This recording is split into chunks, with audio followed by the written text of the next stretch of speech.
Good morning to you all. The setup is okay. Audio, video. Should I start?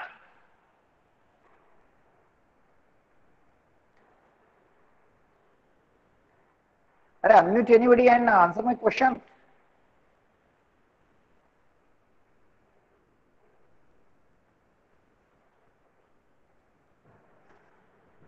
Nobody is there. Yes, sir. So unmute yourself and answer anybody what I am asking. Yes, sir. Okay. In the last lecture, we have started with the stresses in indeterminate structure. Okay. Before this, we have studied the stresses in composite material when they are connected rigidly, in which we have written the load sharing relation and the strain relation. These are the two main steps. Now, the question is how to write down the load sharing relation and the strain relation. It is different from the different question. When the materials are connected parallelly and rigidly, then the load share is directly shared in these two materials. We can write P1 plus P2. And this formula we can write in terms of stress. Similarly, when they are rigidly connected, the deformation of both the material will be same. So we can write down the delta L of one material is equal to the delta L2 of another material.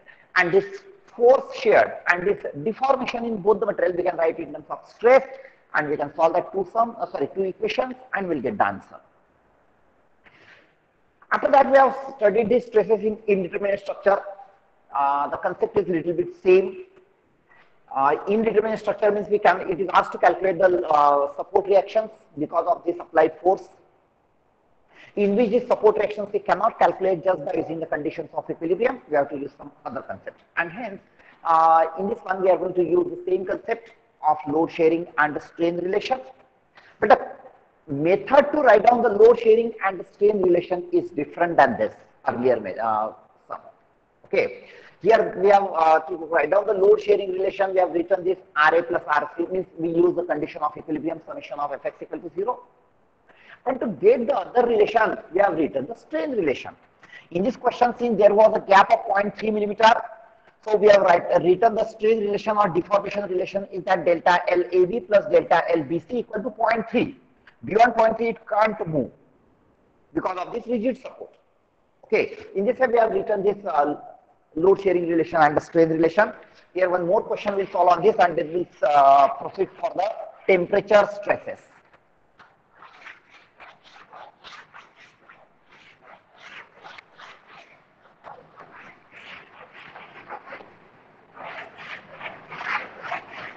Okay. What I observe, I've gone through your WhatsApp group. So I've shared the PDF of the first entire lesson with you. You can refer that. Now the next question is the sum number 20 from our question bank. Okay, the figure is given. I'm drawing that figure. This is one horizontal rigid rod.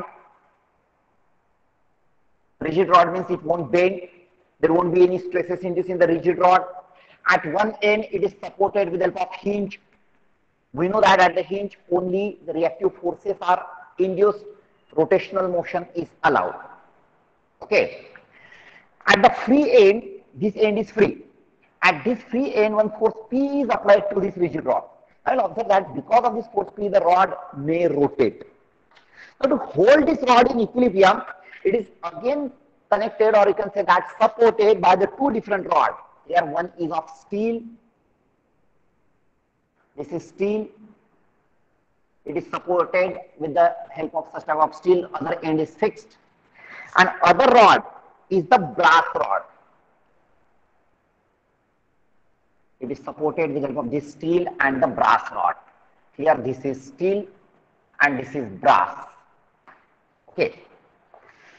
This distance is given as 2 meter. This is 3 meter. And this is 1 meter. This A, B is the rigid rod, and this end C and D, it is supported with the help of two rods. One is a steel and a brass, other end is fixed. The cross-sectional area of the steel is given as 600 millimeter square. Its modulus of elasticity is given as 200 GPa. And the length is given as 3 meter. The length of this rod is 3 meter. Similarly, for the brass rod, the cross-sectional area is 400 millimeter square. The modulus of elasticity is 85 GPa. And the length is given as 1.5 meter. These details are given. Okay. Now, before starting the sum, what is given in the sum? Here, before that, I would like to tell you one thing. This is the rigid rod. When we apply the force P at the free end, here this rod tends to rotate about point A. This rod tends to rotate about point A. But this supports, we can say it as a cable, or we can say these are the rods, steel and brass. They resist that rotation. And because of this, here, this steel rod and the brass rod, here this is the steel rod. If I draw the FBD, the steel rod is in tension. This is the reactive force exerted by this horizontal rod on this steel rod. Similarly, if I draw the FBD of the brass rod is also in tension. Here these tensions are induced. Here we can say that this is the force induced in the steel and this is the force induced in the brass. These forces are induced in the steel and the brass because of this force P.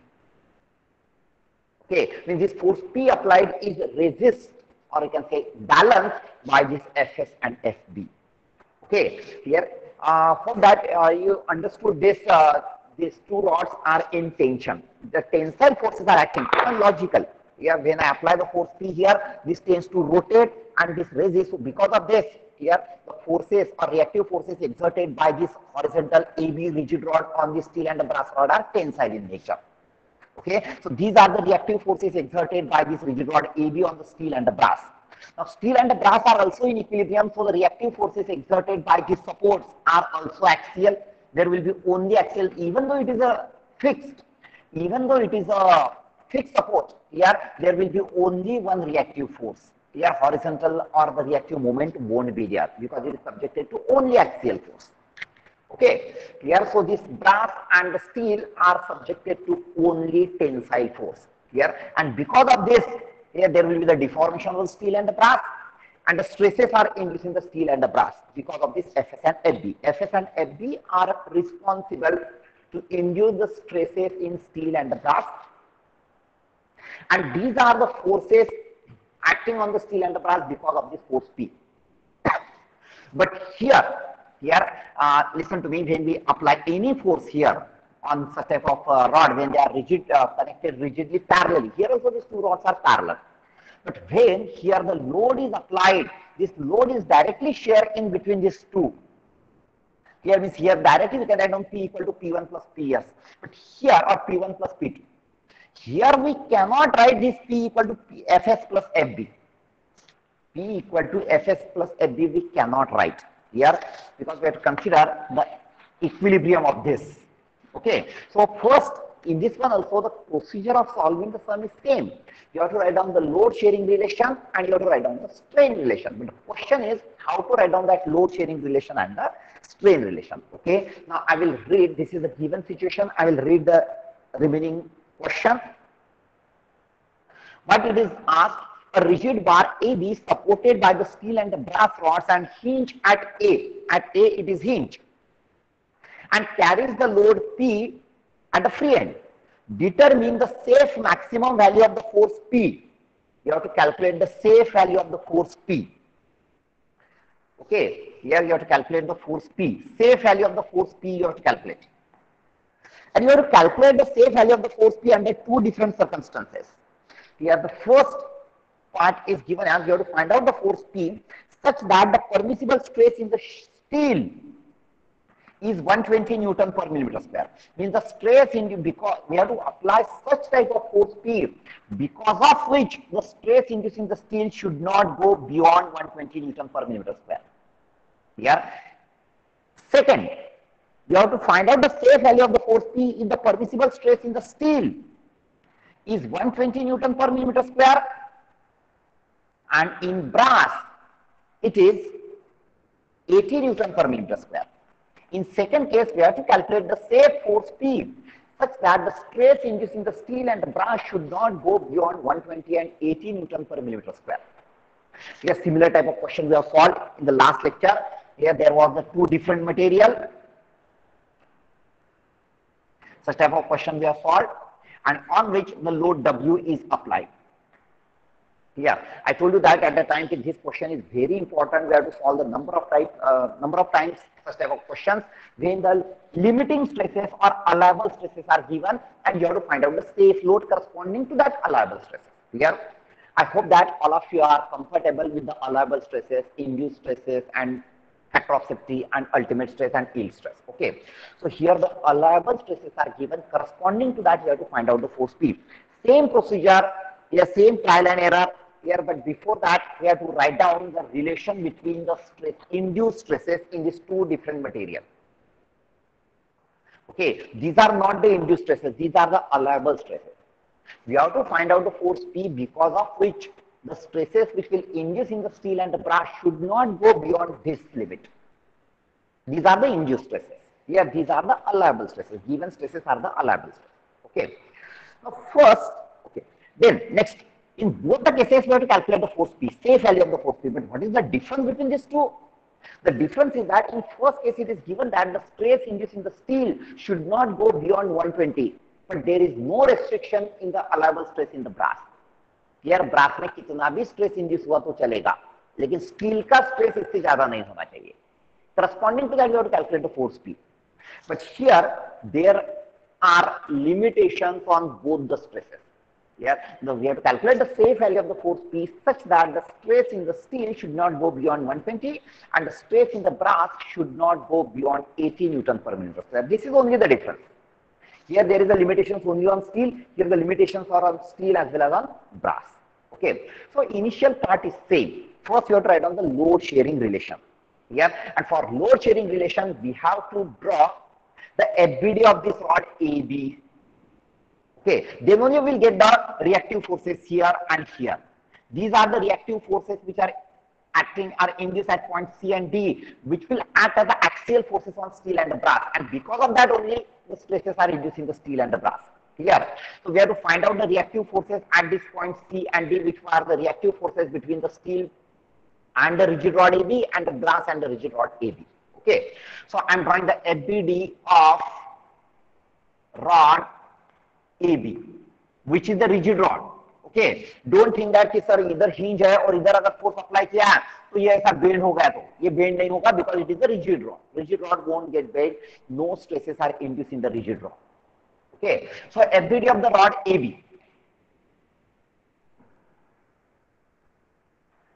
At A there is a hinge, so you can show the two reactive forces at A. Let this is HA and VA.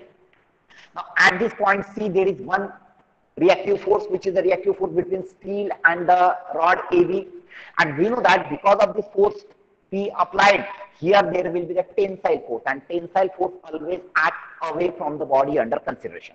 Here means this steel is in tension, so this is the reactive force exerted by the rod AB. This is the reactive or force exerted by the rod on steel rod, and this is the reactive force exerted by the steel rod on the rod AB, and these two forces are equal and opposite. Understood? So since the steel is in tension, we know that the tensile force always acts away from the body under consideration. Yeah. So the reactive force at point C, actually the same amount of force is induced in the steel, so I am writing it as a Fs here, which is along this steel. It is axial force here, so perpendicular to the AB.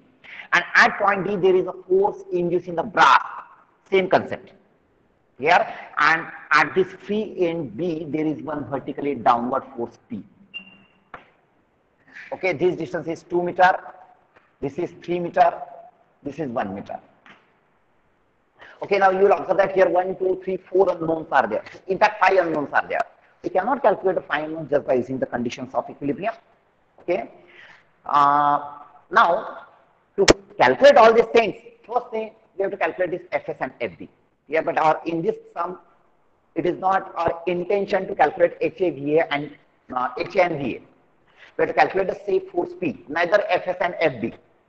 But to calculate P, we required Fs and Fb. Because of this Fs and Fb, there are stresses in the steel and the brass whose limiting values are given. Okay, so for that, first let's write down the Fs and Fb. And once you know Fs and Fb, then you can write down HA, VA, and force P, safe value. Okay. Now, to calculate, to get the relation between Fs, Fb, and P, that becomes the load sharing relation. Clear? So here I can write down the load sharing relation. Listen here. I'm not interested in this HA and VA. Okay, I'm interested in the relation between Fs, Fb, and P. So I have to eliminate this. This rigid rod is in equilibrium, but if I use summation of Fy equal to 0 for this, I can apply this for this because it is in equilibrium. If I apply summation of Fy equal to 0, I will get the relation between Fs, Fb, P as well as VA will also come. But I don't want VA unnecessarily. I'm not going to introduce one more unknown, and that's why instead of using summation of Fy equal to 0, here to eliminate this HA and VA, I will use the moment equation. I will take the moment about point A equal to 0. If I take the moment about point A, here these two forces which are acting at point A, their moment becomes 0 and it will get eliminated from that equation. And I'll get the equation in terms of Fs, Fb, and P. Understood? Here in the previous question, here when the step rod was there and when 7 kilonewton load was applied here, and then we used to calculate this Ra and Rb. In this one, to get the load sharing relation, we use summation of Fy equal to 0. Here, but here we are using that moment equation. So it depends that writing the equation of load sharing is different for different applications. So you have to think logically accordingly. Okay.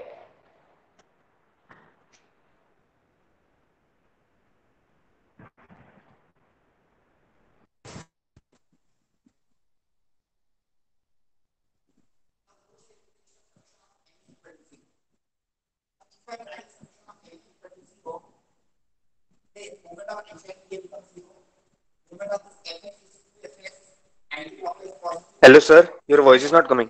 FB. Hello.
Is it okay, audio and video? Yes. Okay. So let's write down the relation between load sharing relation here, which is the relation between Fs, Fb, and P. So it is 2 times, for which we are going to use this moment equation. It is 2 times Fs plus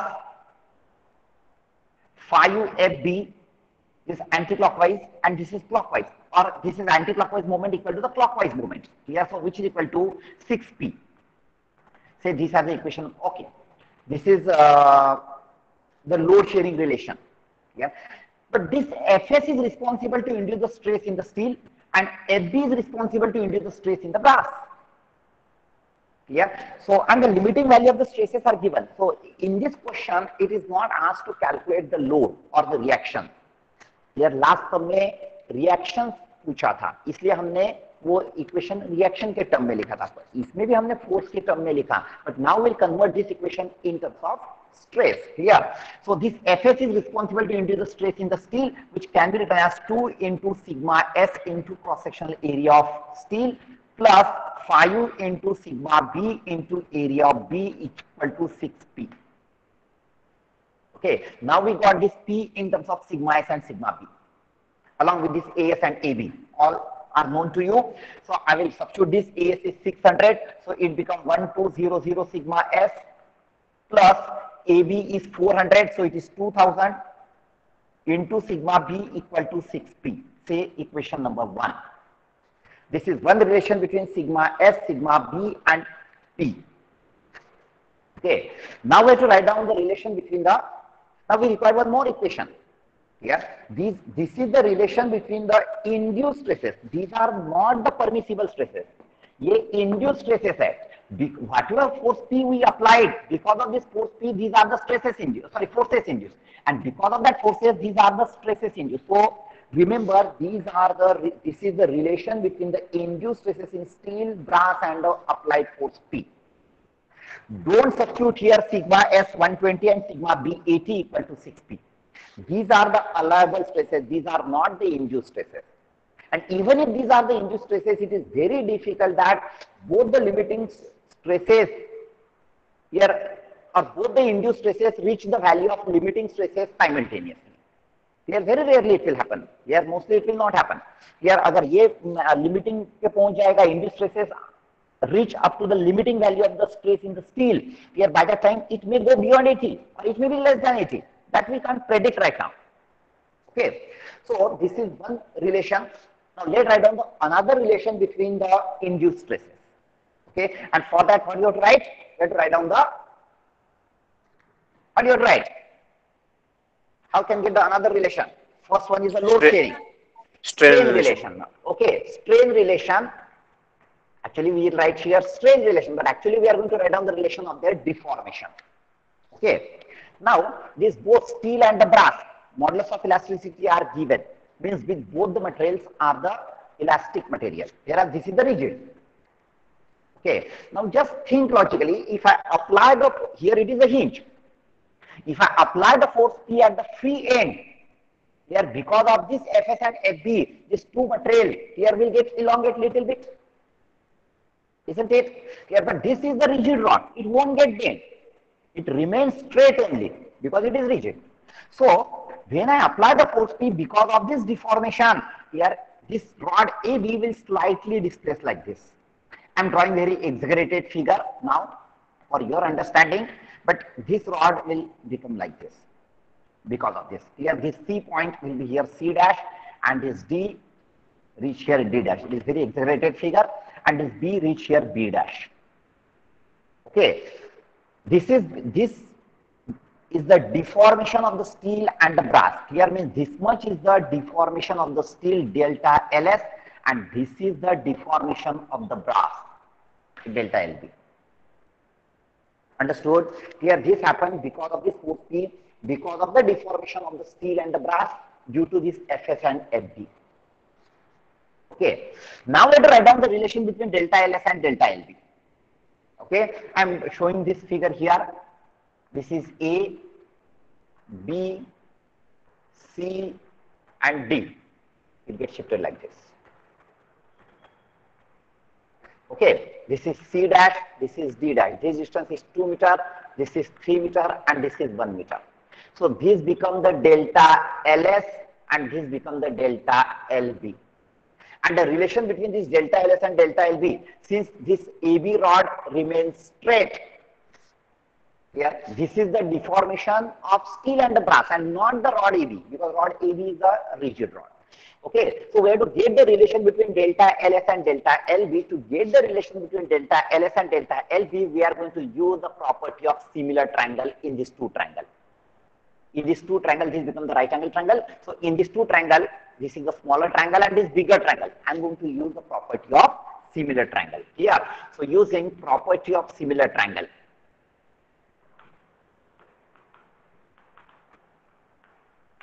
Okay. So how I can write here? So this delta LS, delta LS upon delta LB, this height upon this height, which is equal to this base upon base of this bigger triangle, that is 2 upon 5. So I can get the relation delta LS equal to 2 by 5 times delta LB. This is the strain relation. Here you will observe for every question the method to write down the load sharing relation and strain relations are different. You have to think logically. Okay.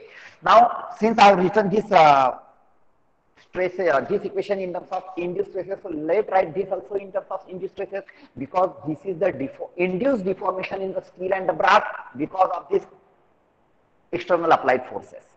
Okay. Now this can be written as sigma S into Ls upon Es, which is equal to 2 by 5 into sigma B into Lb upon Eb. Okay. So I will get one relation, sigma S equal to, it is 2 by 5 into Lb upon Eb into Es upon Ls into sigma B, this sigma B. Okay, which is equal to, it is 2 by 5 into LB, length of the brass, 400, upon, now ES and EB, this is the ratio. Actually, it is given as 200 GPa and 85 GPa. All other values are in meter or millimeter. Okay, here, so even this also you can convert it into Newton per millimeter square, but anyhow it is the ratio, so it doesn't make any difference. Okay, so it is EB is 85 into ES is 200 upon LS, length of the steel is 3 meter. Sorry, little bit mistake. This is not the L, this is not the LB, this is the area what I wrote. Here actually this length is 1.5. And again same thing for the length also. No need to convert it into millimeter, because here also the ratio of the length. Okay, so this length is 3 meter into sigma B. Now simplify this and get one relation between sigma F and sigma B and tell me that relation. I got the relation between sigma S, some constant, into sigma B. Say this is the equation number 2. Tell me this relation. Calculate this.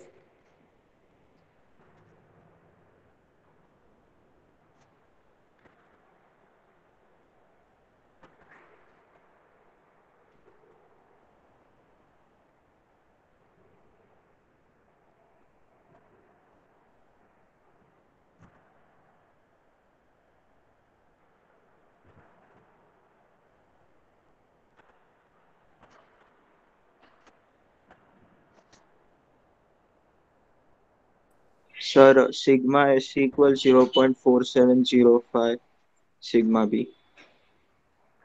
Sigma S equal to 0.47.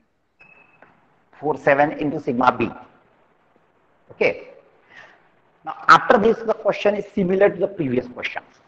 Here we got the relation between the sigma S and sigma B. These are the induced stresses. This is the relation between the induced stresses.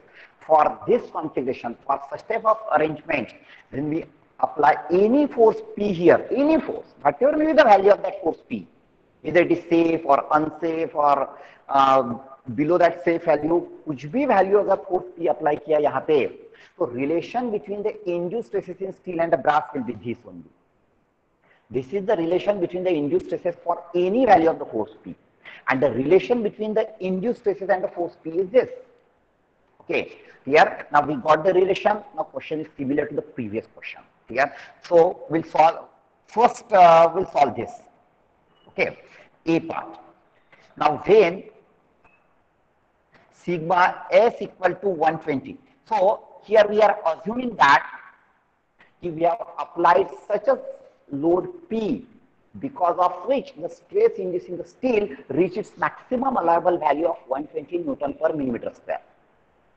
By using this equation number 2, we are substituting equation number 2 and get the value of induced stress in the brass. Okay, when sigma S is 120 at the same instant, here what will be the induced stress in the brass, that we can calculate from the equation number 2, we will get this sigma B. How much is that? Substitute in equation number 2.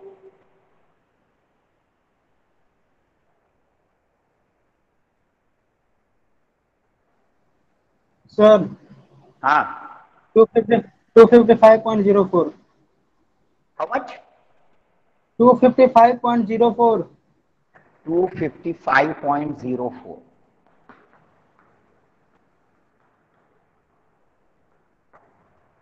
Okay. So when the stress induced in the steel reached its limiting value of 120 Newton per millimeter square, at the same instant the stress induced in the brass is 255.04 Newton per millimeter square. Now don't compare it with this 80 because we are not considered this case. Okay, we are considering only the first case right now, and in the first case there is a limitations only in the steel. Stresses induced in the steel only, there are some limitations. Here there is no any limitation in the stresses induced in the brass. Okay, so whatever will be the value of the stress induced in the brass, considering these induced stresses, substitute in equation number 1, substitute in equation 1 here, and you will get the value of force P. Here this is the safe value of the force P for the first case. Then there is no limitation in the stress induced in the brass. Clear? So this first part is not that difficult. Here it is simple. Just you have to substitute sigma F is 120, calculate the sigma B, and substitute that sigma F and sigma induced stresses here. You will get the force P. Okay. Second part is important. Shall I wipe out this?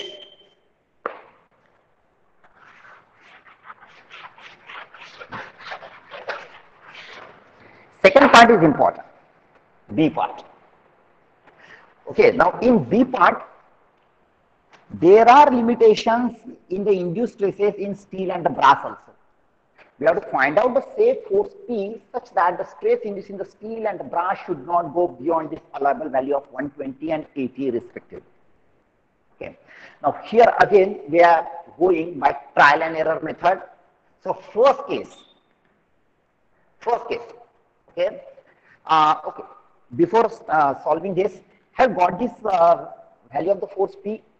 Substitute these two values in this equation and get the value of force P. Sir, 10.90 into 10 raised to 4. Okay. Once again, unmute yourself. This sigma S and sigma B are in Newton per millimeter square here. Okay. So your value of the force P will be in Newton. Understood? Here. So tell me how much is that? 10.90 into 10 raised to 4. That is 109 kilonewton. Am I right? Yes, sir. First case. For first case, the value of the force P is 109 kilonewton.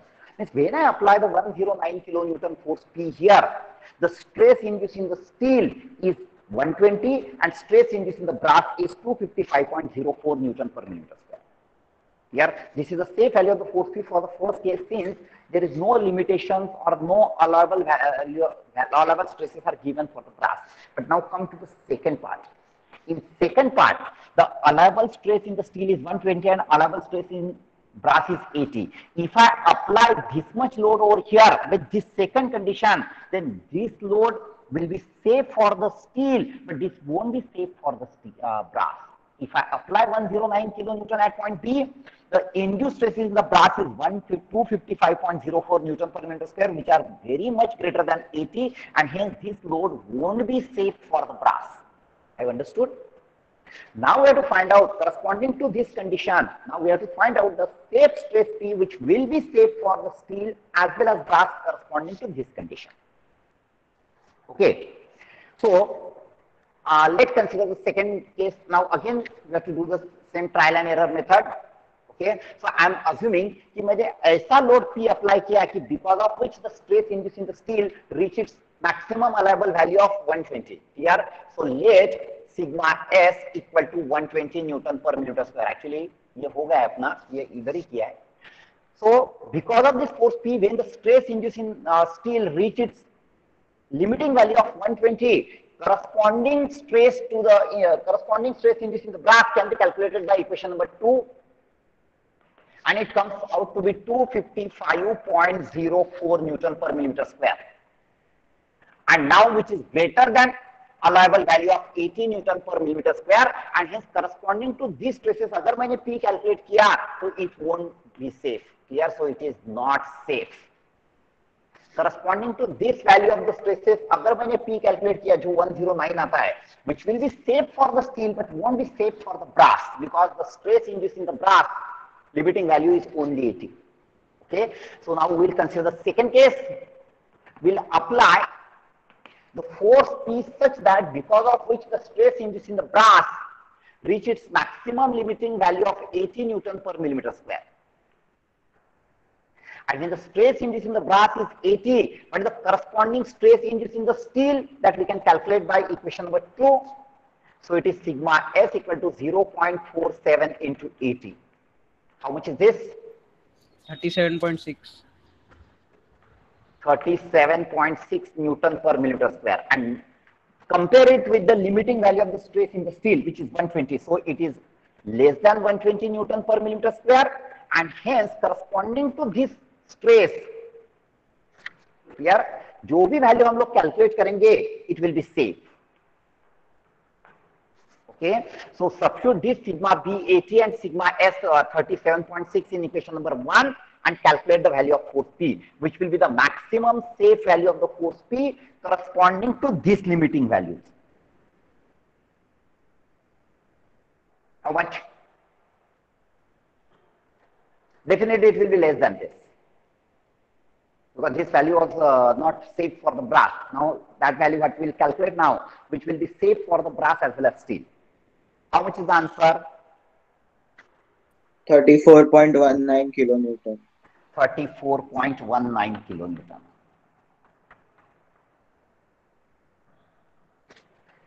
Okay, have you understood the concept of this limiting stresses or allowable stresses and induced stresses? Is that clear? Any doubt? Because we are proceeding for the next topic now. Okay, now the next topic is the thermal stresses. Till half an hour, 20 minutes are there. In 20 minutes, we'll complete the at least theory of the temperature stresses.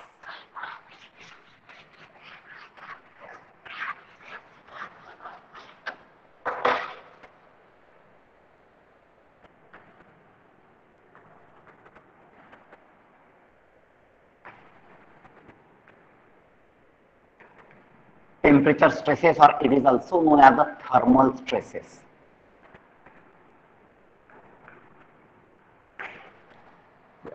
We can say that these are the stresses induced because of the change in temperature. Yeah, these are the stresses induced because of the rise in temperature or because of the fall in temperature also. Yeah, so the stresses induced in the material because of the change in temperature are known as the temperature stresses or the thermal stresses. Yeah, but it is very important to understand when the temperature stresses will induced. Here, it is not like that every time when the temperature stress temperature rise, the stresses will induce. Need not necessary. Okay. Yeah. So look at the board. Let's consider, suppose this is one rod whose cross-sectional area is A, modulus of elasticity is E, length is L. Okay. One end is fixed, other end is free. Okay. Now we know that every material, every metal here has a property to elongate when we rise the temperature. When we rise the temperature of that material, it will get elongate. Whereas when we reduce the temperature, it will get expand. Okay, here and one of the property of the material here, which is known as a coefficient of the thermal expansion, which we are going to denote it by alpha here, which is different for the different material, and this elongation and contraction because of the rise and fall in temperature is depend on this factor. Here it is known as a linear coefficient of thermal expansion. If the coefficient of the thermal expansion is more here, then the elongation of that material here per unit change in temperature here will be more. Here is if alpha for material number 1 is greater than alpha for material 2, here then the deformation of the material 1 will be greater than deformation of the material 2 for the same length and for the same change in temperature. Okay, yeah, so this is known as a coefficient of linear coefficient of thermal expansion, which we are going to denote it by alpha. Okay. Now, when we heat any metal through suppose T degrees Celsius, here I am denoting it by capital T. Here it is not mandatory that you have to denote it by capital T. You can denote it by small t, or you can denote it by delta T also. Okay, so I am considering it as a T is a change in temperature. Here, so this is T is the change in temperature. And let for initially we assume that it is a rise in temperature. So when there is a rise in temperature, here this material will get elongate, isn't it? Here this is the deformation of the material because of the change in temperature. Here हमने पहले deformation of the material consider किया था because of the applied axial forces. Here and this deformation we have calculated by using delta L equal to PL upon AE. Here, but here this deformation is because of the change in temperature. I am going to denote it as a delta L, which is the free deformation. The material is free to deform when there is a change in temperature T degrees Celsius. Here, so this free deformation of the material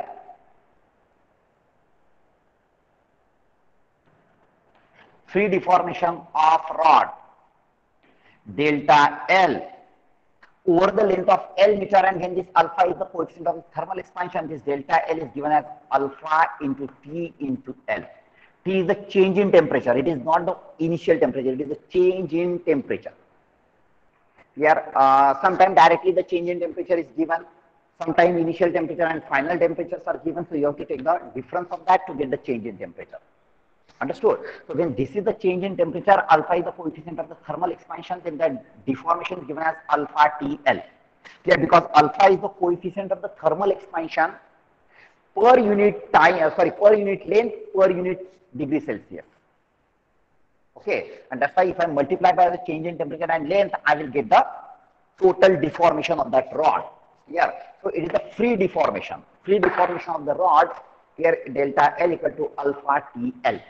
Any doubt here? So this deformation is delta L equal to alpha TL. This is the deformation because of the change in temperature. Whereas this is the deformation because of the axial force. Here, both we have to use in this type of question. Here, so don't get confused. Free deformation because of the change in temperature. This is the deformation because of the applied axial force. Any doubt?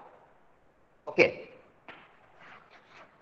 Now, free deformation is on the rod is equal to alpha TL. Now, important thing is that when this rod is free to elongate, because of the change in temperature, if the rod is free to elongate, no temperature stresses will induced. Okay. Here, for example, if I consider this rod, here if I heat it from one end, or if I keep this rod in the oven, and if I raise its temperature slowly and gradually, here it will get elongate. So when it is free to elongate, no temperature stresses will induce.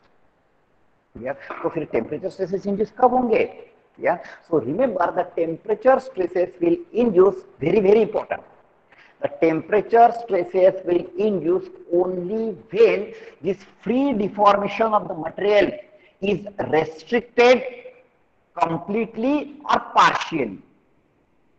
यार ये जो free deformation है, yeah, suppose this is the rod. If I fix it from both the sides with the help of some rigid support, अभी अगर उसका temperature rise किया, if I increase the temperature now, okay, it will try to elongate because of its own property, because of the change in temperature. It try to elongate, but because of this rigid support, that elongation get restricted.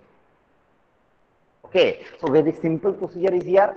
We have temperature rise किया तो ये expand करने का try करेगा, but this rigid support will not allow that expansion, and it apply to restrict that expansion. This rigid support apply the reactive force on this. Okay, here suppose this is the rod. Here if it is fixed at both the ends, and if I rise the temperature, rod try to get elongate, but this supports will not allow that elongation because the supports are the rigid support that will not allow that elongation. And because of that, to prevent that deformation or prevent that elongation, that supports were apply the compressive force on that rods. Yeah.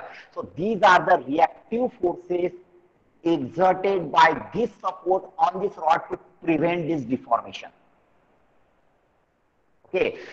These reactive forces, let it is R, which are compressive in nature, because of the rise in temperature, rod gets elongate, and that rigid supports restrict that elongation. So to restrict the elongation, it has to apply the compressive force. Yeah. So these are the compressive in nature. Yeah. So because of this reactive force induced here, which are compressive in nature, so these are the axial forces again. And because of this axial forces, जो stresses induce होंगे, that stresses we can calculate this reactive force upon cross-sectional area. In fact, these are the stresses induced because of this reactive force. But the reaction is induced because of the change in temperature. That's why these stresses are known as the temperature stresses or the thermal stresses. If there is no support, no reactive force induced, and because of that, no stresses will induce in the material. Here, so very important, just remember, when the material is free to elongate, no temperature stresses are induced. The temperature stresses are induced only when this free deformation is restricted completely or even partially also. Here, for example, suppose this is the original length of the rod, one end is fixed. Here, and because of the change in temperature, if it deformation is this much, this is the delta L. But the support is here. Here, means in this case, this much deformation is allowed, and this much deformation is restricted because of this support. Means here the deformation is partially restricted, here the deformation is completely restricted. So whenever there is a free deformation of the material, no temperature stresses are induced, and when the free deformation is restricted, either with the help of some external support or by applying some external force, one and the same thing. So when this free deformation is completely or partially restricted, then only the temperature stresses are induced. Here, these are the stresses induced because of this reactive force. Here, so you can calculate this reactive force, and with the help of that reactive force, you can calculate the stresses which are the temperature stresses, or you can calculate the temperature stresses, and with the help of that, you can calculate this reactive force. It is one and the same thing. The relation between the temperature stress and this reactive force is sigma equal to R upon A. So you can calculate the stress, and with the help of that you can calculate the reactive force, or you can first calculate the reactive force, and with the help of that you can calculate the stress. Here ultimately this reactive force is nothing but axial force acting on that. The remaining concept is similar like what we have studied till now about the axial forces. Here, but since this reactive force is induced because of the temperature, because of the change in temperature, that's why the stresses are known as the temperature stresses.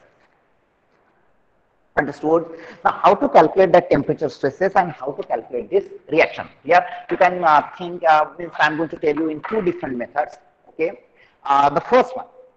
Now, we have calculated the free deformation of the rod, delta L equal to alpha TL. Let's consider this case when complete deformation is prevented. Here, consider this case when complete deformation is prevented. Yeah. Now, with the help of this situation, we can calculate the temperature strain. Let's denote it as a temperature strain. And this temperature strain is written as the deformation prevented.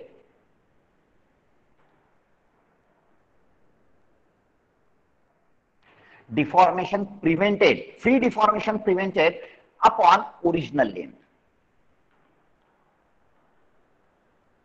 This is the temperature strain. Normal strain, linear strain, जो हमने इसके पहले पढ़ा था, उसमें क्या लिखा था हमने? The strain equal to the change in length upon original length. और temperature strain, it is not the change in length, क्योंकि इसमें length change हो ही नहीं रहा है. Okay, if it is completely restricted, length change हो ही नहीं रहा है. Here, so just remember this formula for the temperature strain, which is the deformation prevented upon original length. Here, अगर यहाँ पे support नहीं रह जाता तो free deformation इतना है. और अगर because of the support, a complete deformation prevent हो गया है. मतलब in this case, how much is the deformation prevented? This delta L. Complete deformation prevent होगा इसमें. Here, and original length is L. Here, and in this temperature strain, this delta L equal to alpha TL upon original length is L. Okay. Here, so from this one I can write down the temperature strain equal to alpha into T. This is the temperature strain, alpha into T. Here, and once we know this E, here then temperature stress sigma equal to, now we know that stress upon strain equal to the modulus of elasticity. Here, so strain can be written as strain into modulus of elasticity, which is equal to alpha T into E. So temperature stress equal to alpha T E. But this formula, I will not suggest to use this formula for calculation of the temperature strain or temperature stress, because these formulas are applicable only when the complete deformation is prevented. When there is a partial deformation prevented, this alpha TE formula is not applicable. Understood? Yeah. So whether it is a complete prevention or partial prevention of the deformation. Here, what I suggest, here don't remember this. Don't remember this formula. Remember this, temperature strain equal to deformation prevented upon original length, and then temperature stress is equal to, it is E into capital E, means strain into modulus of elasticity. That is stress equal to strain into modulus of elasticity. This way you can calculate the temperature stress. This formula is valid whether it is a completely prevention of the free length or whether it is a partial restriction. Okay. Understood this? Here, calculate the temperature strain, and with the help of temperature strain you can calculate the temperature stress. Here stress equal to E into E. In tomorrow's lecture, in the next lecture, here we'll solve few questions on this also. Here, when I'll explain, if you know the concept, when we'll solve the sum, here I will solve the same sum by two different methods. Here हमने पहले stress calculate किया, and with the help of that stress, if you want to calculate the R, you can calculate that R also. On the other way, you can first calculate the R to prevent this much free deformation, how much R is required, and with the help of that R you can calculate the alpha. Okay. Ultimately, this R is nothing but a reactive force applied to compress the rod by this much length. ये R से हम लोग क्या कर रहे हैं? ये deformation prevent कर रहे हैं. Otherwise, I can say that I am applying the force R here to compress this rod by this much distance, delta L. So to compress it by amount delta L, how much axial force is required? So I can write down delta L is equal to PL upon AE. So with the help of this I can calculate the R, and with the help of R I can calculate the stress. That way also I can solve. Here, so in details we'll solve when we'll solve the sum, or we'll see this when we'll solve the sum. But the concept is like that. Okay. Now, when there is a partial, when the partial deformation is allowed or partially restricted, here the free deformation is delta L, which is alpha TL. Here let this length is suppose A. Okay. A amount of deformation is allowed. Here means this much B amount of deformation is restricted. Here you have to use the same concept here. Now in this case the free deformation is delta L, which is equal to alpha TL. So how much is the temperature strain? Deformation prevented. इसमें deformation कितना prevent हुआ? Here for ये B के amount जो the deformation है, this much deformation is prevented. So I can write down this deformation prevented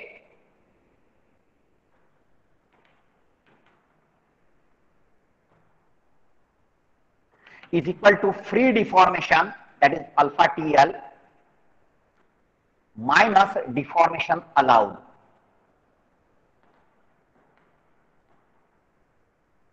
Free deformation in this case is alpha TL, minus deformation allowed is A, because of this gap. Or deformation may be allowed because of this support may yield, it may not be rigid, वो support भी deform होगा, उसकी वजह से भी ये deformation allowed है. So this much deformation is allowed. So how much deformation is prevented? Alpha TL minus A, here which is equal to B. Okay. So while solving the sum, कभी ये दिया रहेगा, कभी ये दिया रहेगा. So you have to read the question carefully. Here, now this is the deformation prevented. Now calculate the temperature strain. This deformation prevented upon original length, this becomes the strain, and then stress equal to E into E. You will get the stress here. But now here the formula won't come alpha TE, which was in this case. And that's why what I'm suggesting, don't remember that formula. Calculate the temperature strain. With the help of that, calculate the temperature stress. Here, and with the help of that temperature stress, you can calculate the reactive force. Here, next lecture will solve the sum. Here, you just go through this. If you have any book or search on the Google, here, and just read the theory of the temperature stress. Okay, don't leave for 2 minutes. Here, I will mark the attendance. Okay.